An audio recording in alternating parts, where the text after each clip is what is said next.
தொட்டா சிந்துறாளே சிட்டார சிட்டுக்குருவி. என்ன விட்டா போதும் ஒன்னு சிட்டா பறக்குறாளே குத்தால கொட்டு மருவி.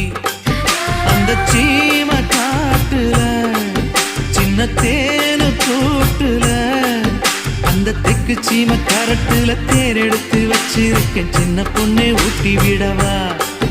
உங்க ஆசவார்த்தை சொல்ல கேட்டு ஏமாந்த தேதி எல்லாம் மலை ஏறி தாண்டி போச்சு. தொட்டா சிணுங்கி போல தொட்டா சிணுங்குறாளே சிட்டான சிட்டுக்குருவி. என்ன விட்டா போதும் முன்னு சிட்டா பறக்குறாளே குத்தால கொட்டு மருவி.